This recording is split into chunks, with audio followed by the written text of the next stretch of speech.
അല്ല എന്നിട്ട് അത് എന്തായി? വന്നല്ലോ. അല്ല ഞാൻ ചേട്ടന്റെ മോളെ കാര്യം ചോദിക്കായിരുന്നു. എന്തായി ചേട്ടാ നമ്മള് കാര്യം? എന്താവാൻ?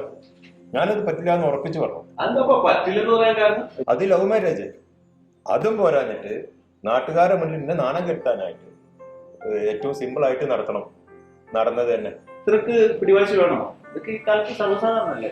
അല്ല ചേട്ടാ, ഈ സിമ്പിൾ മാരേജ് കൊണ്ട് എന്താ ഉദ്ദേശിക്കുന്നത്? പണ്ടം പണം നാട്ടുകാര് ഒന്നും വേണ്ട, രജിസ്റ്റർ മാരേജ് മാത്രം നടത്തിയാൽ മതി.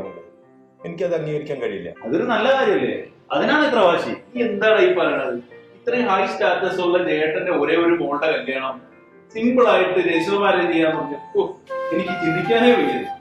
എന്റെ സ്റ്റാറ്റസ് എനിക്കൊരു പ്രശ്നം തന്നെയാണ്. അനാഥ പെണ്ണിനെ ഇറക്കി വിടുന്നവരെ ഇറക്കി വിടാനാണ് നമ്മൾ ഗൾഫിൽ കഷ്ടപ്പെടുന്നത്. പിന്നെ അല്ലാതെ ഈ പിള്ളേരുടെ പിടിവാശിക്കൊന്ന് നിന്ന് കൊടുക്കേണ്ട ഒന്നും ഉണ്ടായിരുന്നു. ചേട്ടാ ഒരു കാര്യം അറിയാം, എന്റെ കൂടെ മുമ്പ് സ്റ്റോർ കീപ്പറായിട്ട് വർക്ക് ചെയ്തൊരു ബാവുക്കിയുണ്ട്. അയാള് 2 പെൺമക്കളെ കെട്ടിച്ചു വിട്ട കടം തീർക്കാനായിട്ട് 10-25 വർഷം ഗൾഫിൽ വർക്ക് ചെയ്ത ഉണ്ടാക്കിയ വീടും പറമ്പും ഒക്കെ വിറ്റിട്ട് ഇപ്പം ഒരു വാടക വീട്ടിലാണ് താമസിക്കുന്നത്. നിങ്ങളൊന്ന് ആലോചിക്കുക സിറ്റുവേഷൻ. എടാ, നിന്റെ ബാബുക്ക് എവിടെ കിടന്നു, ചേട്ടൻ എവിടെ കിടന്നു? നീ ഒന്ന് നിർത്തിക്കേ. ഇനി നമുക്കൊരു ചായ കുടിച്ചിട്ട് ഒന്ന് റിലാക്സ് ആവാം. ശുക്രൻ. പിന്നെ നമ്മുടെ തോമസ് ചായ നാട്ടിൽ നിന്ന് വിളിച്ചിട്ടുണ്ടായിരുന്നു. അയാൾ എമർജൻസി ലീവിൽ നാട്ടിൽ പോയതല്ലേ, ഇതുവരെ വന്നിട്ടില്ലേ? എന്താ വിശേഷം? അതറിഞ്ഞില്ല.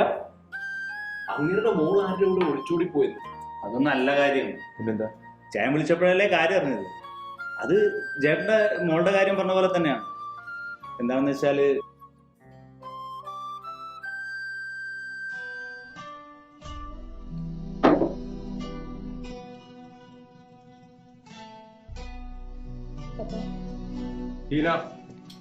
ഈ കാര്യം ഇനി നീ എന്നോട് പറയണ്ട.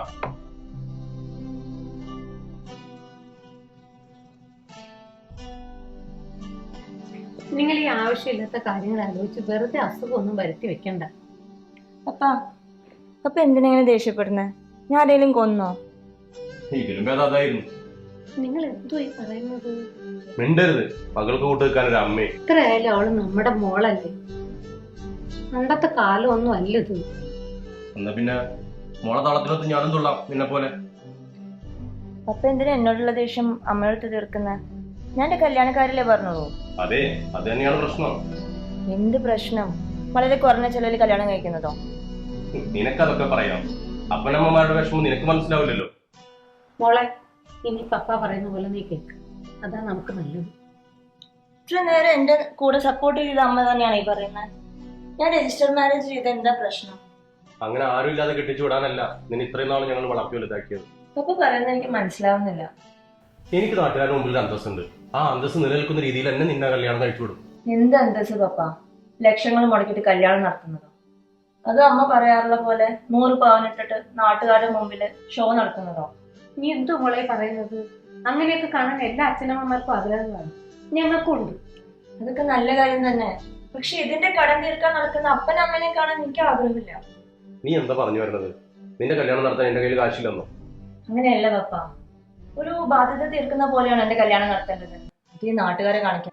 നീ ഞങ്ങൾക്കൊരു ബാധ്യതയാണോ മോളെ? അതല്ല, ഒരു 5-6 മാസം കഴിഞ്ഞാൽ പപ്പ അവിടെ വന്ന് സെറ്റിൽ ആവാന്ന് എനിക്കറിയാം. ആ സമ്പാദ്യം മുഴുവൻ എടുത്തിട്ടാണ് എന്റെ കല്യാണം നടത്തേണ്ടത്.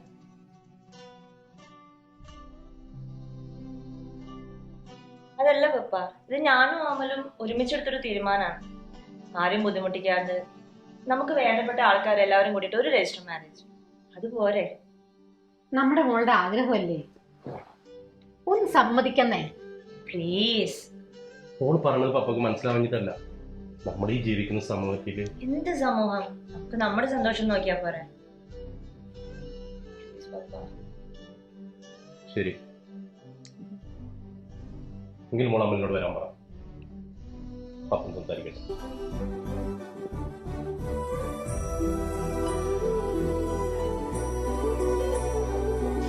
അതാണ് സംഭവിച്ചത്. അല്ലാതെ ഇവൻ പറഞ്ഞ ഒളിച്ചോട്ടൊന്നല്ല.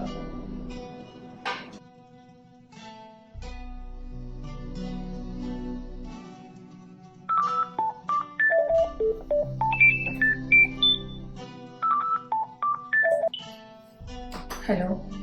മോളെ അച്ഛാ പറയൂ. മോളെ എപ്പോഴാണ് അച്ഛന് കാര്യങ്ങളൊക്കെ ഏകദേശം മനസ്സിലായത്. അതുകൊണ്ട് നീ ഒരു കാര്യം ചെയ്യും, നീ അവന്റെ നമ്പർ ഒന്ന് എനിക്ക് അയച്ചതാ, ഞാൻ അവനെ ഒന്ന് വിളിച്ച് സംസാരിക്കട്ടെ. മോളെ പേടിക്ക് വിഷമിക്കൊന്നും വേണ്ട, കാര്യങ്ങളൊക്കെ നമുക്ക് ശരിയാക്കി എടുക്കാം. നീ അമ്മയോട് പറഞ്ഞേക്ക് അച്ഛൻ വൈകുന്നേരം വിളിക്കാമെന്ന് പറയും അമ്മേനോട്. ഓക്കെ? ശരി അച്ഛാ.